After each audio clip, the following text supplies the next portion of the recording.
نحمده ونستعينه ونستغفره ونعوذ بالله من شرور أنفسنا ومن سيئات أعمالنا من يهده الله فلا مضل له ومن يضلل فلا هادي له أشهد أن لا إله إلا الله وحده لا شريك له وأشهد أن محمدا عبده ورسوله صلى الله عليه وعلى آله وأصحابه ومن تبعهم بإحسان إلى يوم الدين. قال الله عز وجل في القرآن الكريم: يا أيها الذين آمنوا اتقوا الله حق تقاته ولا تموتن إلا وأنتم مسلمون.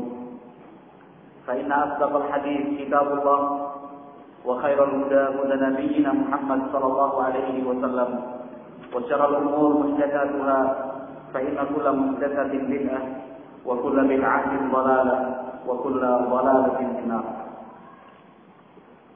Ikhwati fillah rahimani wa rahimakumullah. Pagi ini kita akan membaca sebuah tafsir yang ditulis dan disampaikan oleh Fadilatul Syekh Muhammad ibn Shalih Al-Utsaimin rahimahullahu taala. Kajian-kajian tafsir termasuk kajian yang semestinya terus ditingkatkan karena Al-Qur'anul Karim adalah wahyu yang diturunkan dari Allah Subhanahu wa taala, merupakan mukjizat terbesar yang dimiliki oleh Rasulullah sallallahu alaihi wasallam.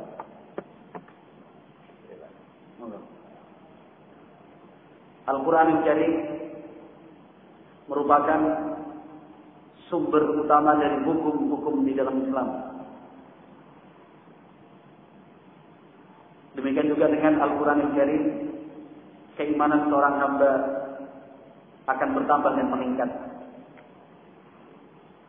Ketika seorang hamba membaca Al-Quran ayat demi ayat, lalu dia renungkan makna yang terkandung di dalamnya, maka pasti akan menambah keimanan mereka. Dan inilah ciri dan sifat orang-orang yang beriman. Wa idza tuliyat 'alaihim ayatu zadatkum imana. Allah Subhanahu wa taala menyatakan dalam ayat ini, wa idza tuliyat 'alaihim ayatu, orang-orang yang beriman itu jika dibacakan untuk mereka ayat-ayatnya, zadatkum imana, tentu dan pasti akan meningkatkan keimanan mereka. Berbagai syariat yang disebutkan Allah Subhanahu wa taala dan dijelaskan Rasulullah sallallahu alaihi wasallam, ada di antaranya tidak akan terwujud tanpa tadabbur, tanpa tafahum, tanpa memahami dan merenungkan ayat-ayat Al-Qur'anul Karim. Salah satunya adalah perintah khusyuk di dalam salat. Untuk meraih kekhusyuan di dalam salat, langkah terbesar yang harus dipenuhi seorang hamba adalah mampu merenungi dan memahami makna yang terkandung di dalam ayat-ayat yang dibaca saat salat. Minimalnya adalah makna yang terkandung di dalam surat Al-Fatihah. Maka semakin tinggi kemampuan dan kekuatan seorang hamba di dalam merenungi dan memahami makna yang terkandung di dalam ayat Al-Quran, maka akan semakin tinggi dan tebal juga kekhusyuan di dalam salat. Para ulama sepakat bahwa khusyuk di dalam salat itu hukumnya wajib. Khusyuk di dalam salat itu hukumnya wajib. Nah, ketika rasa khusyuk itu dicabut dari al-musallin, orang-orang yang melaksanakan salat, maka nilai salat itu di hadapan Allah Subhanahu wa taala akan jatuh dan berkurang. Maka para ulama rahimahullah memberikan banyak sekali perhatian di dalam tafsir Al-Qur'anul Karim. Kitab-kitab yang ditulis para ulama di dalam bidang tafsir tidak terhitung jumlahnya. Nah, ada di antara kitab-kitab tersebut yang disusun berdasarkan tafsir seluruh surat di dalam Al-Quran secara utuh, dari surat Al-Fatihah hingga surat An-Nas. Ada juga sebagian ulama yang menulis tafsir dengan mengambil tiap-tiap juznya saja. Tafsir juz 30, tafsir juz 29, tafsir juz 28 dan seterusnya. Nah, ada juga ulama kita yang menulis tafsir dengan mengambil tiap-tiap surat sebagai bahan penyampaiannya. Tafsir surat Al-Baqarah, tafsir surat An-Nisa, tafsir surat Al-Anfal, tafsir surat An-Naba, tafsir surat Al-Mulk. Bahkan banyak para ulama kita yang menulis secara khusus tafsir berdasarkan ayat-ayat tertentu. Nah, tafsir ayat kursi. Nah, demikian juga tafsir 10 ayat terakhir dari surat Al-Baqarah. Nah, tafsir 10 ayat di dalam surat Al-An'am.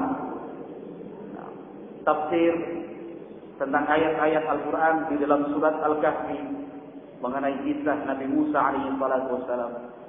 Nah, oleh karenanya ikhwati fillah yang dimuliakan dan dirahmati Allah Jalla wa ala, nah, sesekali bahkan sesering mungkin kita membaca kitab tafsir yang telah ditulis oleh para ulama rahimahumullah.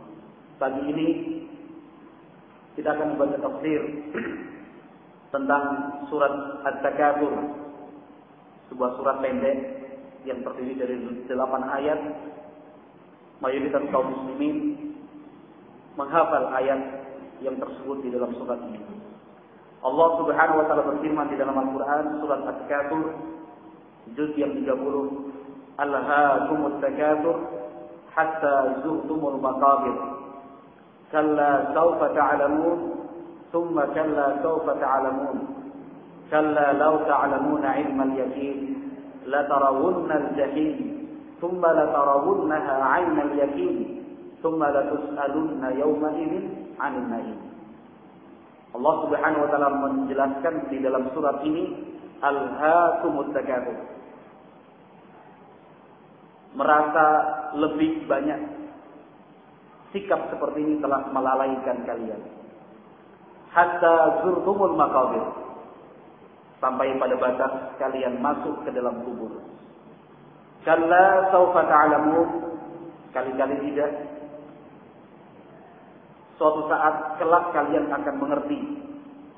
Tsumma kalla sawfa ta'lamun, kemudian kali-kali tidak. Kelak nanti pun kalian akan mengerti. Kalla law ta'lamuna ilmal yaqin, kali-kali tidak.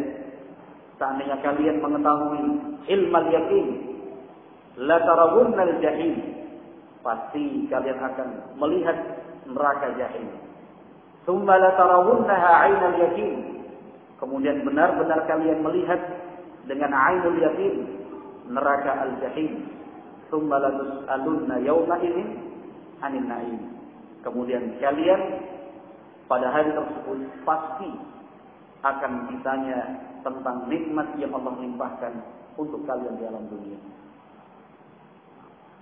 Kata beliau rahimahullah taala fadilatul Syekh Muhammad bin Shalih Al-Utsaimin, alhaakumut takatsur hatta zurtumul maqabir. Hadhihi al-jumlatu jumlatun khabariyah yukhbiru Allah 'azza wa jalla biha al-ibad mukhatiban lahum. Susunan ayat ini merupakan susunan kalimat berita. Allah Subhanahu wa taala memberitakan, menyampaikan kepada hamba-hambanya dalam bentuk percakapan kepada mereka. Alhaakumut takatsur.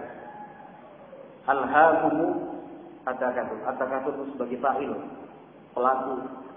Alha kata kerja bentuk madhi. Kum adalah dhamir sebagai maf'ulun bih, sebagai objek. Jadi at-takatsur membuat kalian berada dalam posisi mulhi, lahi. Nah, kata beliau rahimahullah taala artinya sikap at-takatsur, merasa lebih banyak. Demikian juga berlomba-lomba untuk menjadi yang terbanyak, itu telah membuat kalian lupa dan lalai dari hal-hal yang lebih penting daripada sikap seperti itu, yaitu mengingat Allah Subhanahu wa taala, melaksanakan ketaatan kepada Allah Azza wa Jalla. Kemudian ayat ini ditujukan oleh Allah Subhanahu wa taala kepada seluruh umat, kecuali kelompok kecil dari mereka yang dikhususkan. Mereka yang lebih menyibukkan diri kepada perkara-perkara akhirat, namun jumlah mereka prosentasenya lebih kecil daripada kelompok yang pertama yang disibukkan dengan urusan dunia. Lebih khusus lagi, Allah Subhanahu wa taala menjelaskan dalam ayat ini, disibukkan dengan urusan dunia adalah dari segi at-takatsur, merasa lebih banyak hartanya, merasa lebih banyak anaknya, merasa lebih tinggi pangkatnya, dan merasa lebih memiliki kemampuan-kemampuan khusus, lebih pintar, lebih ganteng, lebih cantik, dan seterusnya, lebih berprestasi. Pada prakteknya, ma'asyiral muslimin yang dimuliakan dan dirahmati Allah Azza wa Jalla, yang seperti ini telah kita lihat dan kita saksikan bersama. Maka kita mendengar istilah orang terkaya sedunia, 10 orang terkaya sedunia, 10 orang terkaya tingkat Asia, 10 orang terkaya tingkat nasional, bahkan dilebihkan 20 orang terkaya, kekayaan yang sekian. Itu baru per individu. Belum lagi kalau kita berbicara tingkat perusahaan. Perusahaan terkaya se-Indonesia. Perusahaan yang paling tinggi tingkat labanya. Itu hitungannya per bulan bisa jadi. Jadi bulan ini mengalami kenaikan laba sekian persen. Sehingga aset yang dimiliki oleh perusahaan tersebut jumlahnya sekian triliun. Ada yang hitungannya per tahun. Tahun ini, tahun itu pengusaha paling kaya. Itu dari tingkat kekayaan. Bahkan ada hitungan seperti itu tingkat yang lebih rendah lagi, tingkat provinsi, tingkat kabupaten. Apapun tujuannya. Mungkin tujuannya adalah sekedar prestis, mengejar gengsi, atau mungkin tujuan dibalik itu adalah untuk menarik investor lain. Karena ternyata perusahaan kami mengalami stabilitas ekonomi, pemasukan dan pengeluaran pun seimbang. Atau ada juga yang melakukan survei semacam ini hanya untuk mendapatkan pemasukan tertentu.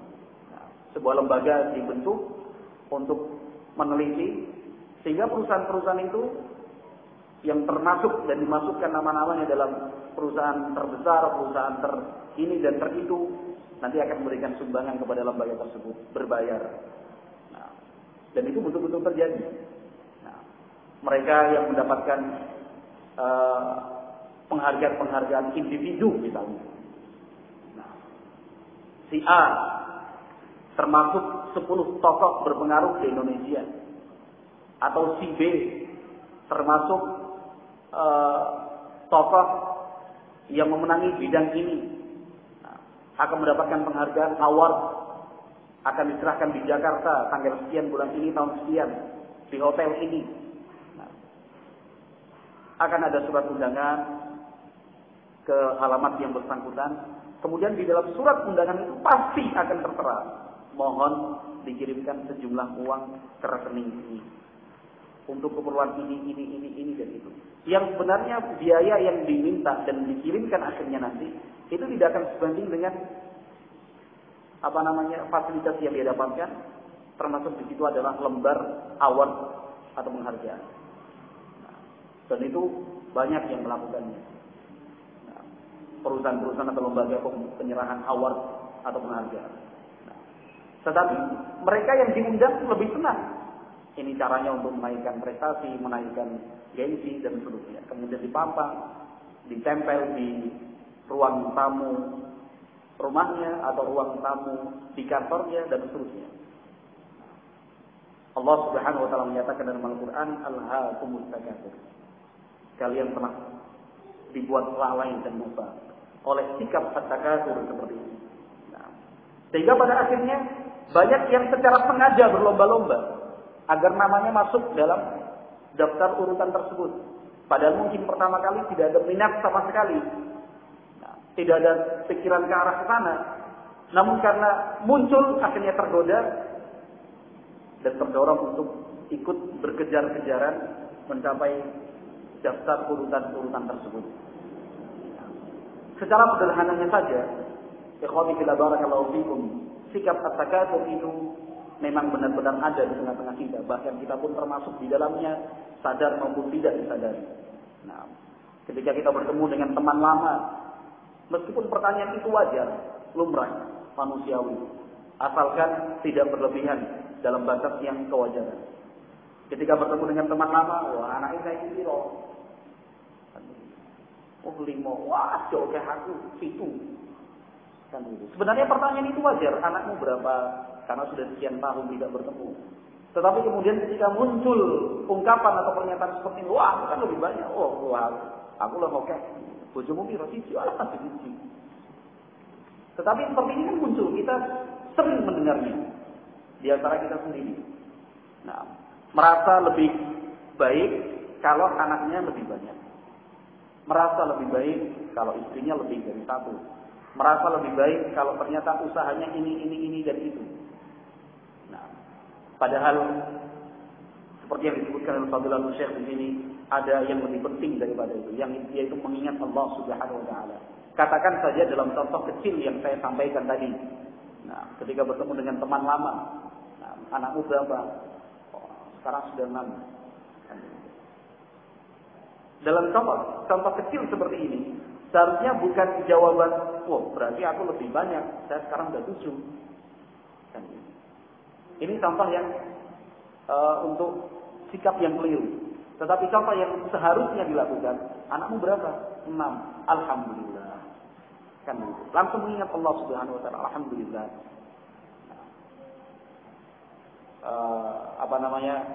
Keenam anak itu amanah dari Allah Subhanahu wa taala, dijaga baik-baik, diarahkan, dibimbing. Nah, kemudian akan muncul pertanyaan berikutnya lah, kamu berapa? Alhamdulillah, saya 7.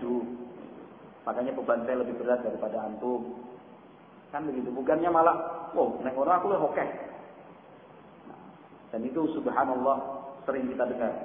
Nah, kemudian beliau rahimahullah taala melanjutkan bahwa kalangan hamba yang selalu pikiran dan benak mereka terarah kepada urusan akhirat, meskipun yang dibahas dan ada di hadapan mereka adalah urusan dunia. Urusan dunia tidak semuanya tercela. Kita juga jangan sampai salah paham bahwa segala macam jenis dan ragam keduniaan itu tercela dan jelek, bukan. Nah, tetapi bagaimana kita menempatkan dan memposisikan dunia itu tepat pada tempatnya, itu yang dituntut. Nah, Rasulullah SAW dan para sahabatnya, mereka juga disibukkan dengan urusan dunia. Nah, mereka juga bekerja keras, mereka berkeluarga, membangun rumah seluas-luasnya, memiliki kendaraan, hewan tunggangan, bahkan lebih daripada 1. Nah, mereka juga punya harta benda, emas, perak, perhiasan. Mereka juga punya aset tanah yang luas. Mereka juga punya bisnis perdagangan sampai keluar Madinah, bahkan sampai Mesir, Bahrain, Yaman. Nah, namun yang tercela adalah ketika salah menempatkannya. Salah satu bentuk kesalahan di dalam menempatkan urusan dunia adalah ketika muncul sikap at-takatsur ini. Merasa lebih baik ketika memiliki hal-hal itu lebih banyak daripada yang lain. Nah, yang bisa memposisikan urusan dunia tepat pada tempatnya, itu jumlah mereka sangat sedikit prosentasenya. Nah, disebutkan di dalam As-Sahihain Bukhari Muslim, Allah Subhanahu wa taala berfirman pada hari kiamat, "Ya Adam, fayaqulu labbaik wa sa'daik wal khairu fi yadaik." Allah Subhanahu wa taala memanggil Nabi Adam, "Wahai Adam." Nabi Adam alaihi salatu wasallam menyambut seruan tersebut, "Labbaik wa sa'daik wal khairu fi yadaik." Fayaqulu akhrij min dzurriyyatika ba'san ila an-nar. Qala wa ma ba'sun nar? Qala min kulli alfin tis'umi'atin wa tis'atin wa tis'in. Allah Subhanahu wa taala berfirman kepada Nabi Adam alaihi salatu wassalam, keluarkan dari anak-anak keturunanmu rombongan ke neraka. Nabi Adam alaihi salatu wassalam bertanya, apa yang dimaksud dengan rombongan ke neraka itu ya Allah? Allah menjawab, min kulli alfin tis'u mi'atin wa tis'atin wa tis'in. Tiap 1000 anak keturunanmu, 999 dari mereka masuk ke dalam neraka. Dari 1000 orang, 999 diantaranya masuk ke neraka. Nah, hanya 1 yang masuk ke dalam surga, sisanya di neraka. Wa hadza 'adadun ha'il. Jumlah ini begitu banyak yang masuk ke dalam neraka. Oleh karena itu, beliau rahimahullah ta'ala menyatakan penjelasan ini bahwa yang dimaksud dengan firman Allah, alhaakumut takatsur hatta zurtumul maqabir. Kalian itu telah dibuat lalai, terbuai oleh sikap at-takatsur sampai kalian meninggal, masuk ke dalam kubur. Sikap itu masih selalu ada. Nah, pertanyaannya, firman Allah Subhanahu wa taala ditujukan kepada siapa dan tentang siapa? Jawabannya, firman Allah Subhanahu wa taala ini ditujukan kepada seluruh umat kecuali sekelompok kecil dari mereka saja. Kecuali sekelompok kecil dari mereka saja, yaitu 1/1000 tadi. Nah, kemudian ikhwati fillah barakallahu fikum, Allah Subhanahu wa taala berfirman, wa amma qawluhu at-takatsur. Adapun firman Allah Subhanahu wa taala at-takatsur, kata Fadilatul Syekh Muhammad bin Shalih Al-Utsaimin, fa huwa yashmalu at-takatsura bil mal wa at-takatsura bil qabilah wa at-takatsura bil jah wa at-takatsura bil ilmi wa bi kulli ma yumkin an yaqa fihi at-tafakhur. Yang dimaksud sikap at-takatsur, merasa lebih banyak, itu dari sisi harta bisa, dari segi kabilah, jumlah suku. Nah, suku Jawa itu lebih baik daripada suku Madura, atau suku Batak itu lebih baik daripada suku Gayo di Aceh, atau suku Sunda lebih baik daripada suku Bugis. Nah, suku Asmat itu lebih baik daripada suku Dani. Kalau suku-suku itu di Irian, di Papua. Nah, sikap seperti ini tercela di dalam Islam. Atau merasa orang Jawa itu di mana-mana jadi penguasa. Kalau kita keluar Jawa, ke Kalimantan, Sulawesi, Sumatera, semua itu kafir, yang menguasai wong Jawa. Ketika kata-kata seperti ini terucap dalam bentuk at-takatsur, bahasa bangga, merasa lebih tinggi daripada yang lain, ini tercela. Tetapi kalau cuma sekedar memberitakan saja, kalimatnya kalimat berita, oh di sini mayoritasnya orang Jawa, bahkan para pemimpin, pemangku jabatan di tingkat administrasi, birokrasi, dan seterusnya itu kebanyakan orang Jawa. Kalau sudah bercerita tidak ada masalah. Tapi kalau sudah cerita itu dibangun di atas keyakinan bahwa orang Jawa lebih baik daripada selain mereka, maka ini tercela. Sesuatu yang diperangi di dalam Islam. Karenanya ayat yang sering kita baca, ya ayyuhan nasu inna khalaqnakum min dzakarin wa untha wa ja'alnakum syu'uban wa qabaila li ta'arafu. Kemudian ayat berikutnya, inna akramakum indallahi atqakum. Kita disadarkan bahwa manusia itu ada yang laki-laki, ada yang perempuan, min dzakarin wa untha, perempuan laki-laki. Demikian juga ada syu'ub, qabail, macam-macam jenis suku dan bangsanya. Setelah kita disadarkan, kita diingatkan. Namun dari kemajemukan jenis dan ragam manusia, yang paling mulia di sisi Allah Subhanahu wa taala adalah orang yang paling bertakwa. Demikian juga kita secara umum tidak boleh merasa laki-laki itu lebih baik daripada perempuan. Karena ternyata pada kenyataannya ada individu-individu dari kalangan perempuan yang justru lebih baik daripada individu-individu laki-laki. Tetapi patokannya, barometernya adalah at-taqwa, bertakwa kepada Allah Subhanahu wa taala. Demikian juga at-takatsur bil jah, merasa lebih tinggi, lebih baik dengan pangkat dan kedudukan yang dia punya. Maka di dalam sejarah Islam, khalifah dan amirul mukminin yang benar-benar membaur bersama masyarakat, sejarah mereka lebih indah dan lebih gemilang daripada yang tersekat oleh dinding pemisah dengan masyarakat dan warganya. Para pemimpin yang kita kenal sangat dekat dengan rakyat. Nah, mereka yang merasa sama kedudukannya di hadapan Allah Subhanahu wa taala. Nah, ternyata mereka justru berasal dari kalangan ulama, para khalifah, para raja di dalam Islam yang memang memiliki keilmuan dibimbing para ulama. Nah, adapun para pemimpin, para raja dan khalifah yang jauh dari ilmu, maka betul-betul mereka sangat jauh dari masyarakat. Yang mereka dengar hanyalah laporan, oh sekarang kondisi masyarakat baik, kondisi masyarakat tentram, ini tidak ada gejolak harga di pasar. Padahal kenyataannya berbeda. Nah, para pemimpin kita dengan pangkat dan kedudukannya, dan mereka orang-orang yang bertakwa kepada Allah Azza wa Jalla, tidak mencukupkan diri dengan laporan-laporan tersebut. Bukan karena tidak mempercayai para pengiring dan para pembantu, tetapi ingin melihat secara langsung dan nyata. Maka mereka turun seperti Umar bin Khattab, Umar bin Abdul Aziz, Harun ar-Rasyid, nama-nama para pemimpin yang menghiasi sejarah Islam. Qala wa takatsur bil ilmi. Demikian juga di antara bentuk yang tercela adalah at-takatsur, merasa lebih banyak dan merasa lebih tinggi dalam bidang keilmuan agama. Hafalan saya lebih banyak, ilmu saya lebih banyak karena saya belajar lebih lama. Nah, saya lebih lama dalam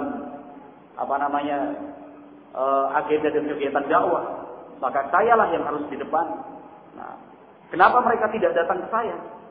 Nah, ini dan itu kalimat-kalimat yang sebenarnya biasa terungkap, tetapi setelah diteliti lebih jauh, ternyata kalimat-kalimat itu tercela disebabkan at-takatsur tadi, merasa lebih. Nah, dan bukan hanya itu, kata beliau rahimahullah, wa bi kulli ma yumkin an yaqa fihi tafakhur. Demikian juga dalam hal-hal yang ada kemungkinan di sana muncul sikap tafakhur dan takatsur. Allah Subhanahu wa taala berfirman dalam surat Al-Kahfi dalam bentuk celaan, ketika menjelaskan tentang dua orang yang berteman. Salah satunya mengatakan, ana aktsaru minka malan wa a'azzu nafara.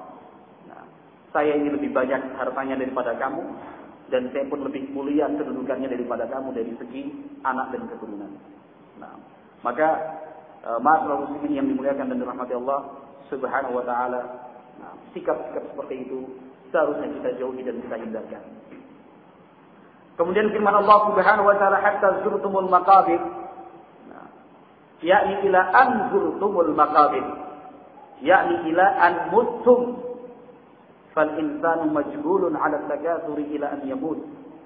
Bal kullama zada bihi al-kibar izdada bihi al-amal. Fa huwa yashibu fi sinni wa yashibbu fil amal.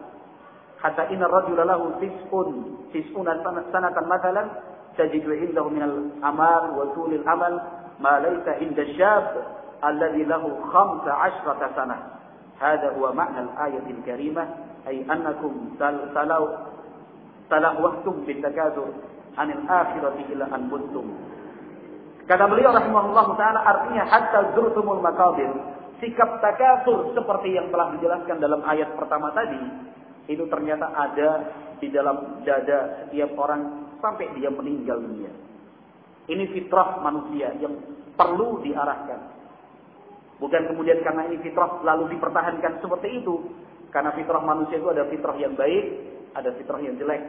Nah, fitrah manusia yang jelek salah satunya adalah at-takatsur, merasa lebih banyak, merasa lebih baik, merasa lebih tinggi daripada yang lain.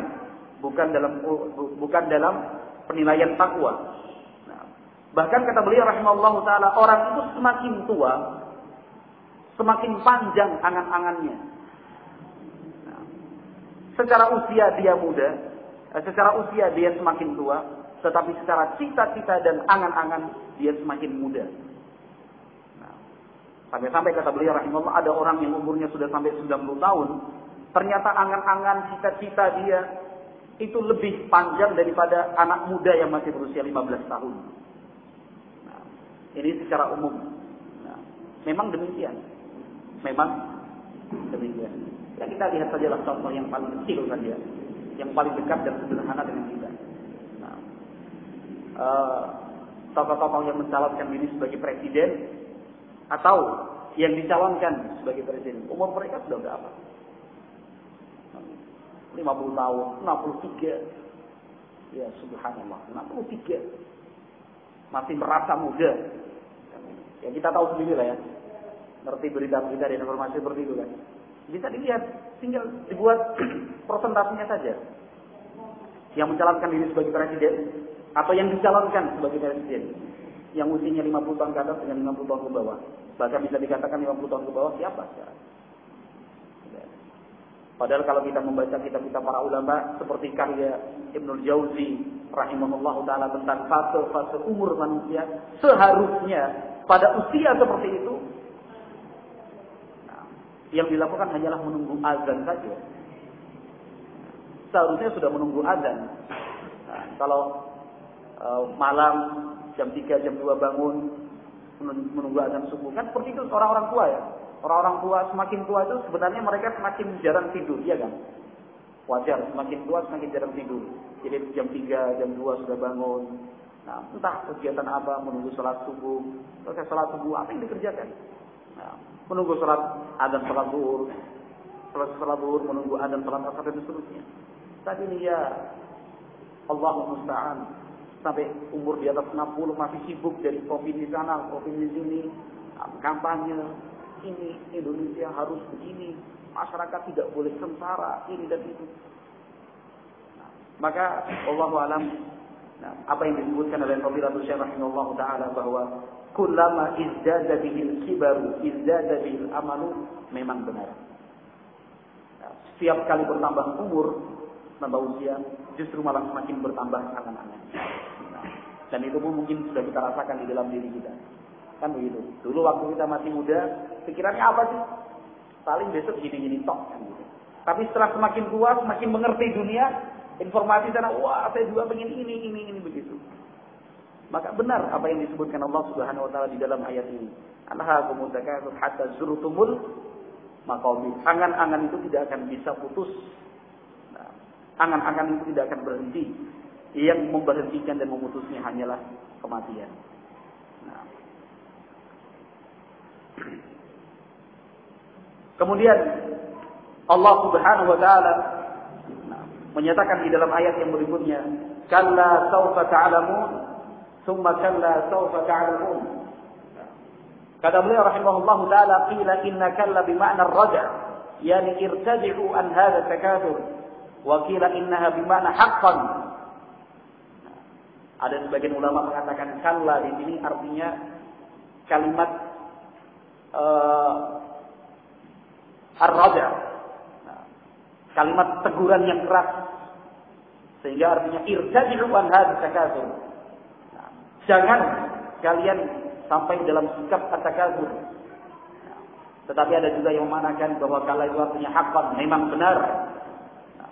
Tetapi kalian akan mengetahui, kemudian memang benar kalian akan mengetahui apa hasil dan akibat dari sikap-sikap seperti itu. Maka kata beliau rahimahullah, ay sawfa ta'lamuna aqibata amrikum idza raja'tum ila al-akhirah wa anna hadha takatsur la yanfa'ukum. Sehingga yang dimaksud ayat ini kalla sawfa ta'lamun thumma kalla sawfa ta'lamun, artinya kalian kelak akan mengerti akibat dari sikap kalian seperti ini kalau telah berpulang ke akhirat nanti. Karena dunia itu kan tempat tujuan kita pergi perjalanan. Tempat berpulang kita adalah akhirat. Dan kelak, kata beliau rahimahullahu taala, kalian pun akan mengerti bahwa sikap takatsur itu tidak memberikan manfaat sama sekali untuk kalian. Rasulullah sallallahu alaihi wasallam bersabda dalam hadis yang diriwayatkan oleh Muslim rahimahullah, "Yaqulu ibnu Adam mali wa mali," yakni yaftakhiru bihi. وَلَيْسَ لَكَ مِنْ مَالِكَ إِلَّا مَا أَكَلْتَ فَأَفْنَيْتَ أَوْ لَبِثْتَ فَأَبْلَيْتَ أَوْ تَصَدَّقْتَ فَأَمْضَيْتَ وَالْبَاقِي تَارِكُهُ لِغَيْرِكَ وَهَذَا هُوَ الْحَقُّ. Kata Rasulullah sallallahu alaihi wasallam, anak Adam, manusia mengatakan mali wa mali, ini loh hartaku, ini loh hartaku. Nah, atau dia mengatakan hartaku sekarang sekian, aset yang saya miliki sekian. Nah, saya punya tanah, punya rumah, punya tabungan, punya usaha bisnis ini dan itu. Nah, Dia berbangga, kata Nabi alaihi salatu wasallam. Kata Nabi, "Wa laysa laka min malika illa ma akalta fa afnaita." Padahal harta yang engkau punya itu sesungguhnya hanyalah harta yang sudah engkau makan lalu habis dan tertelan. Pakaian yang engkau pakai kemudian rusak lalu engkau buang. Atau harta yang telah engkau sedekahkan, maka harta itu telah tersimpan. Hakikat harta yang kita punya hanya itu. Yang sudah kita makan, yang sudah kita minum, yang sudah kita pakai kemudian usang, lalu yang sudah kita sedekahkan. Selain itu, yang belum kita makan, yang belum kita minum, yang belum kita jadikan pakaian, yang belum kita sedekahkan, itu sesungguhnya belum tentu menjadi harta kita. Bisa jadi harta itu bukan milik kita. Harta itu kemudian hilang, dicuri, terbakar, atau kemudian kita meninggal, harta itu kemudian jadi harta yang diwariskan. Yang betul-betul harta kita hanya ini, yang kita makan, yang kita pakai, yang kita sedekahkan. Nah, maka ketika Allah Subhanahu wa taala menyatakan kalla saufa ta'lamun, diikuti dengan summa kalla saufa ta'lamun. Di dalam Al-Quran dari sisi bahasa ini dinamakan dengan jumlah ta'kid, susunan kata yang berfungsi dan bertujuan untuk menegaskan. Diulang, kalla saufa ta'lamun, summa kalla saufa ta'lamun. Seperti ini juga kurang lebihnya dalam bahasa kita, dalam bahasa Indonesia. Jangan. Kalimat larangan itu akan berbeda bobotnya ketika diulang dengan yang tidak diulang. Ketika kita mengatakan jangan, dibandingkan kita mengatakan jangan. Nah, tentu lebih berbobot larangan yang terulang daripada hanya sudah disampaikan sekali. Maka demikian juga firman Allah Subhanahu wa taala, kalla saufa ta'lamun, tsumma kalla saufa ta'lamun, ini pun bentuk takkid, sangat berbobot. Kemudian Allah Subhanahu wa taala berfirman, kalla law ta'lamuna ilmal yaqin. Artinya kata beliau, haqqan law ta'lamuna ilmal yaqin la araftum annakum fi dhalal. ولكنكم لا تعلمون علم اليقين لأنكم غافلون لا غنى في هذه الدنيا ولو علمتم علم اليقين لعرفتم أنكم في ضلال وفي خطأ عظيم. Kata Allah Subhanahu wa taala, benar seandainya kalian mengerti ilmal yakin. Artinya kalau kalian mengerti dengan ilmal yakin, pengertian yang dibangun di atas keyakinan, tentu kalian akan sadar bahwa kalian itu dalam kesesatan, bukan di atas jalan yang lurus. Nah, karena kalian lalai, terbuai dalam urusan dunia, nah, maka pengertian dan pemahaman seperti itu tidak ada. Nah, kalau seandainya kalian mengerti ilmu yakin di atas keyakinan, pasti kalian akan sadar bahwa kalian berada di atas kesesatan dan di atas kesalahan yang besar. Artinya, kalau kita mengerti, dibangun di atas ilmu dan di atas keyakinan yang benar, tentu sikap at-takatsur itu akan kita sadari dan kita yakini sebagai sikap yang salah. Namun mayoritas umat karena tidak memiliki ilmu dan tidak memiliki keyakinan, mereka tidak menyadari sedang berada dalam posisi yang salah. Nah, kemudian Allah Subhanahu wa taala menyatakan la tarawunnal jahim tsumma la tarawunnaha 'ainal yaqin. Nah, artinya, nah, kata beliau rahimahullahu taala,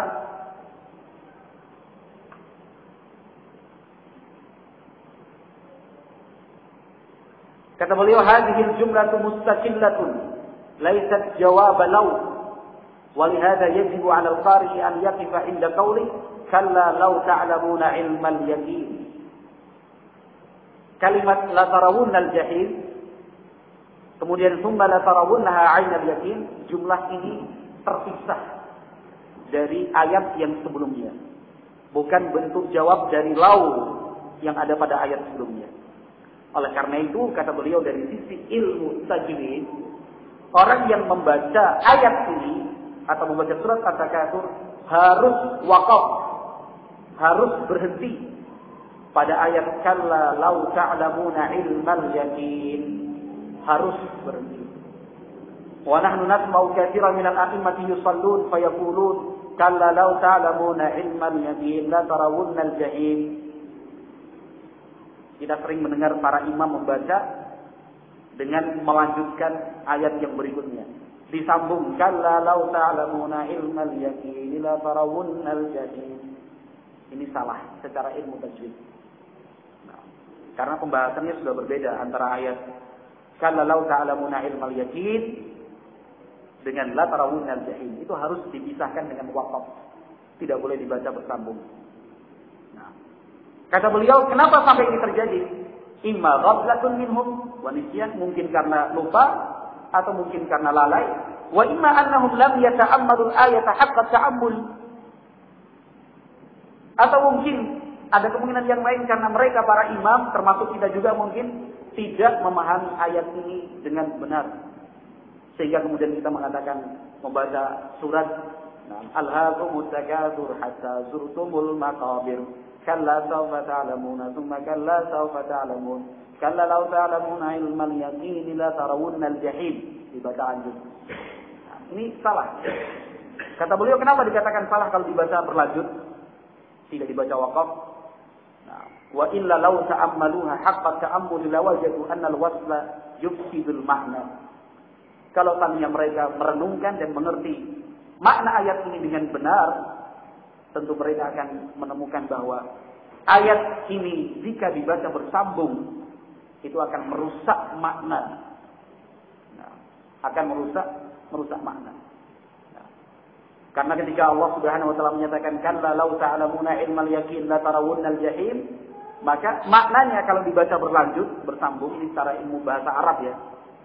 Itu akan berarti sara ru'yatul jahim masyruṭatan bi ilmihim wa hadza laisa bisahih. Karena melihat dan menyaksikan neraka jahim itu disyaratkan dengan ilmul yakin.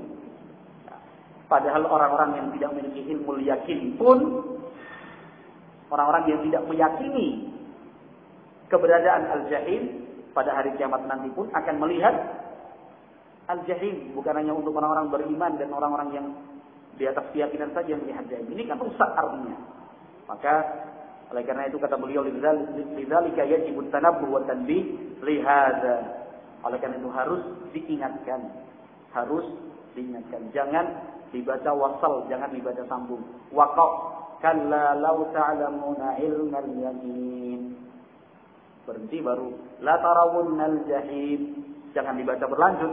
Kalla law ta'lamuna ilmal yaqin la tarawunnal jahim. Salah. Cara baca seperti itu. Kemudian al-jahim adalah ismun min asma'in nar. Al-jahim merupakan salah satu nama neraka yang disiapkan Allah Subhanahu wa taala untuk mereka yang tidak beriman dengan Allah dan al-yaumil akhir. Kemudian ayat ini ditutup dengan firman Allah Subhanahu wa taala, "Tsumma latus'alunna yawma idzin 'anil na'im." Kemudian kelak kalian semua akan ditanya oleh Allah Subhanahu wa taala tentang nikmat yang telah dilimpahkan selama kita hidup di dunia. Nah, selama kita hidup di dunia. Al-Imam Muslim rahimahullah taala meriwayatkan di dalam hadis sahih. Nah, disebutkan oleh Fadilatul Syekh di sini rahimahullah dari sahabat Abu Hurairah. Kata Abu Hurairah, "Kharaja Rasulullah sallallahu alaihi wasallam dzata yaumin aw lailatin." Suatu hari atau suatu malam, yang jelas suatu saat dalam sebuah kesempatan Rasulullah sallallahu alaihi wasallam keluar meninggalkan rumah. Fa idza huwa bi Abi Bakr wa Umar. Ketika beliau keluar rumah bertemu dengan Abu Bakar dan Umar. Faqala ma akhrajakuma min buyutikum hadhihi sa'ata? Qala al-ju'u ya Rasulullah. Nabi alaihi salatu wasallam bertanya kepada Abu Bakar dan Umar, pada waktu seperti ini apa yang membuat kalian keluar dari rumah? Kok ada di luar rumah ada apa? Abu Bakar dan Umar menjawab, lapar ya Rasul. Karena rasa lapar. Kata Nabi, wa ana walladzi nafsi biyadi la akhrajani alladzi akhrajakumakum. Kata Nabi, berterus terang saya pun seperti itu demi Allah. Zat yang jiwaku ada di tangannya. Yang membuat saya keluar rumah pun sama dengan yang membuat kalian berdua keluar dari rumah. Rasa lapar. Ayo, sama-sama kita berjalan. Faqamu ma'ahu, kemudian Abu Bakar dan Umar berjalan bersama Nabi. Fa'ata rajulan minal ansar fa idza huwa laisa fi baiti. Kemudian mereka bertamu ke rumah salah seorang sahabat Ansar, tetapi sahabat itu sedang tidak berada di dalam rumah. Falamma ra'at al-mar'atu qalat marhaban wa ahlan. Istrinya melihat Rasulullah datang, menyambut marhaban wa ahlan. Faqala laha Rasulullah aina fulan? Qalat dhahaba yasta'dhibu lana min al-ma'. Nabi alaihi salatu wasallam bertanya, mana suamimu si fulan? Istrinya menjawab, sudah pergi mengambil air segar, air minum untuk keperluan kami. Dalam keadaan seperti itu, tiba-tiba sahabat Ansar itu datang. Dia melihat Rasulullah dan mengiringnya, yaitu Abu Bakar dan Umar. Sahabat itu berseru, alhamdulillah, ma ahadun al-yawma akramu adiyafan minni. Alhamdulillah, hari ini tidak ada orang yang lebih mulia dari tamunya dibandingkan saya. Kalau dihitung-hitung hari ini yang mendapatkan tamu terhormat, tidak ada yang lebih mulia daripada tamu yang datang hari ini, Rasulullah, Abu Bakar dan Umar. Untuk memuliakan tamu, sahabat Ansar itu kemudian menghidangkan kurma yang masih muda, segar, kurma yang sudah tua, berbagai macam jenis kurma dihidangkan. Kata sahabat itu, kulu min hadihi, silahkan makan, dinikmati. Kemudian sahabat itu mengambil pisau yang tajam. Kata Nabi alaihi salatu wasallam, iyyaka wal halu. Hati-hati, yang disembelih jangan yang masih bisa diperah susunya. Nah, jangan yang masih berproduksi, yang kemudian disembelih untuk memuliakan tamu. Kemudian sahabat Ansar itu menyembelihkan seekor kambing dimasak untuk Rasulullah SAW dan tamu-tamu yang lain. Abu Bakar dan Umar setelah makan minum kenyang, kata Nabi alaihi salatu wasallam kepada Abu Bakar dan Umar, walladzi nafsi biyadi la tus'alunna an hadzal na'im yaumal qiyamah akhrajakum min buyutikumul ju'u thumma lam tarji'u hatta asabakum hadzal na'im. Kata Nabi alaihi salatu wasallam, demi Allah, kalian akan ditanya tentang nikmat seperti ini pada hari kiamat. Kalian keluar dari rumah karena rasa lapar, kemudian kalian kembali masuk ke dalam rumah dalam keadaan kalian telah mendapatkan nikmat seperti ini.